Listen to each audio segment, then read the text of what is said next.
Excellency Kasim-Jomart Tokayev, President of the Republic of Kazakhstan, Excellency Gordana Davkova, President of the Republic of North Macedonia, distinguished leaders, ladies and gentlemen. It is a privilege to join you today, and I thank President Tokayev for his gracious invitation.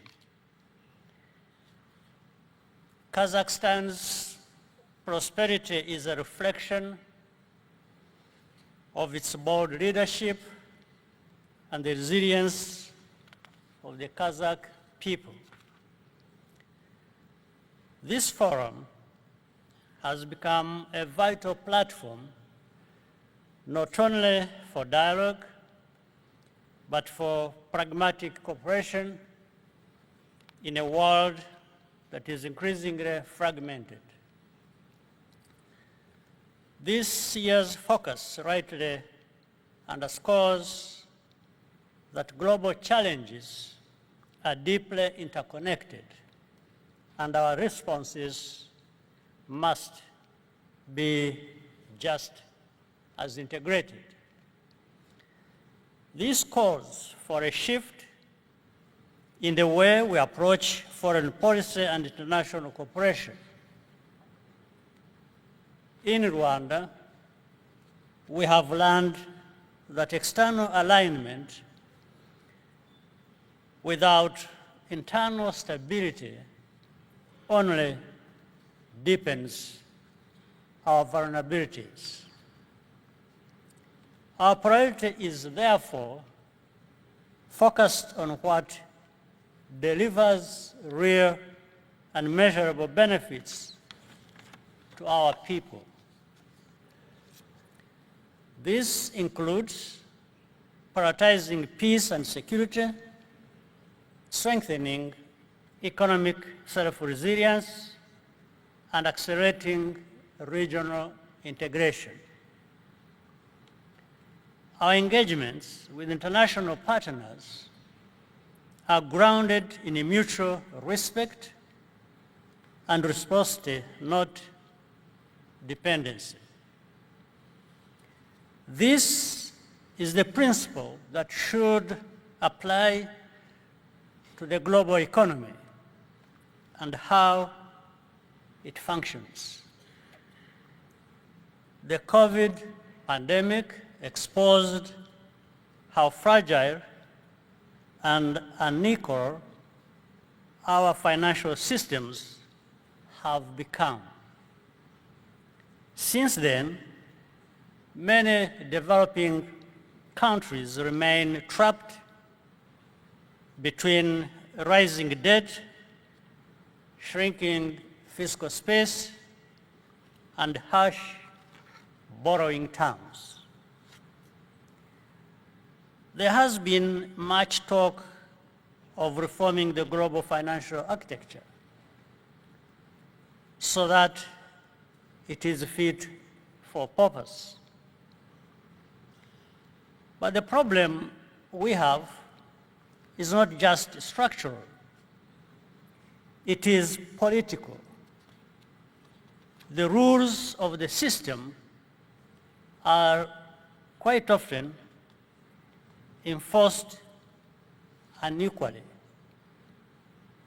At the same time, the criteria for assessing financial risk are based on outdated assumptions that disadvantaged countries in the South. This restricts access to capital, increases costs, and it delays progress. But while we push for change, we must also act with greater urgency to build resilience from within. That means managing our resources more effectively, enhancing industrial productivity, and investing in human capital development. It is encouraging to see the renewed momentum behind South-South cooperation, including between Africa and Central Asia.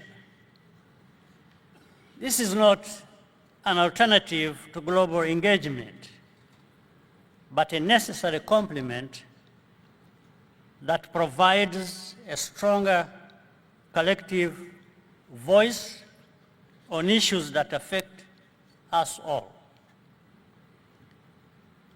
We thank Kazakhstan for opening this space, and Rwanda stands ready to do its part. I thank you.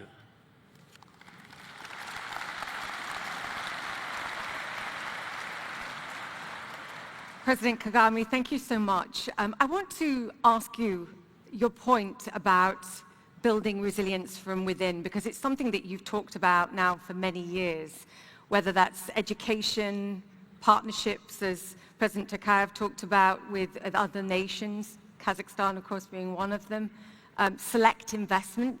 Is that the only way, perhaps, forward for small and middle nations to build resiliency against the challenges, the greater challenges that they face, and then be able to shape the future that we want? I believe, regardless of whether one is small, middle, or big power, resilience is going to bear out everyone at the as a starting point. That's where you start from. And for us in Rwanda, we learned from our history. When genocide was taking place in our country and the rest of the world looked the other way and not paying attention to what was happening, we learned that lesson. And that's how we began putting our pieces together and trying to build from within and bringing everyone to contribute and creating that level of trust that gave us an opportunity to build institutions that were accountable to our people's needs directly. But this does not stop us from cooperating with the rest of the world. In fact, we got support from a number of friends and partners. But this would not have been helpful, or would not have had impact if we were not standing together ourselves and doing our part from within. And that support may have been less forthcoming too. Can I ask you about the security challenges as well? And we can name numerous of them: the situation in Ukraine, Gaza at this moment, closer to home, Sudan, even on your border with the Democratic Republic of Congo. Do you think tailored solutions like mediation, engagement from nations such as the Qataris or other governments, the United States, others, can find solutions? Or do you think in the end the path to peace is found in the specific regions, in your case, the African Union? Because none of these solutions are simple, and no one wants a band-aid that ends up in more violence down the line. Well, I mentioned that we learned our lesson, and not only from our own, but from what we see elsewhere.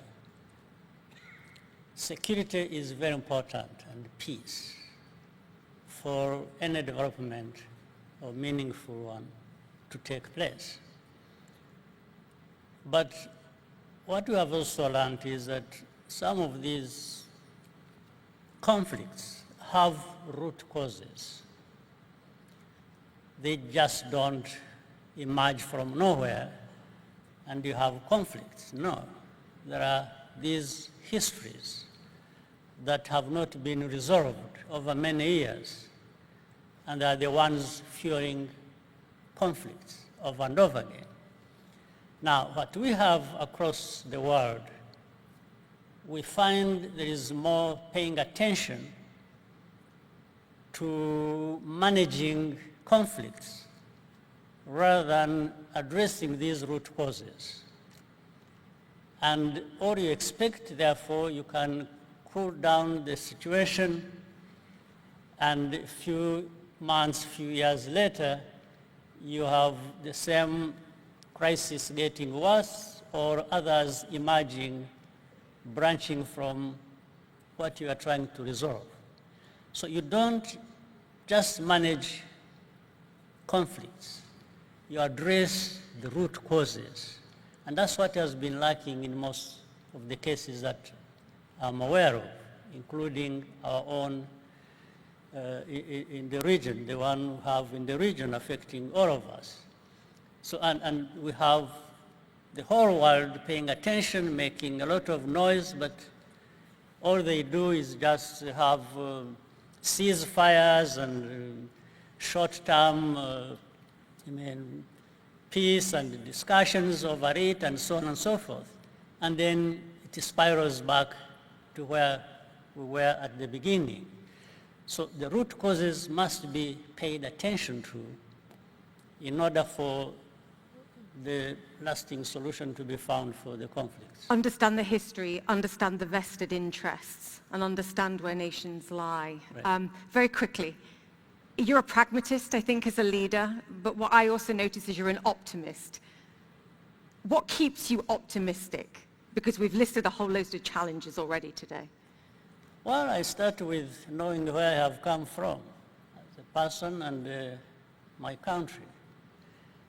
You also understand that the same weaknesses or failures that create such tragedies like my own we faced in our country of a genocide, there are people behind that.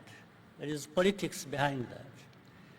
But in the recovery and where we are today, you know that there are also people who can do good things and who can refuse to be crushed by the weight of these problems and emerge and deal with them and look for toward a better future, as has happened in our case. Change is possible.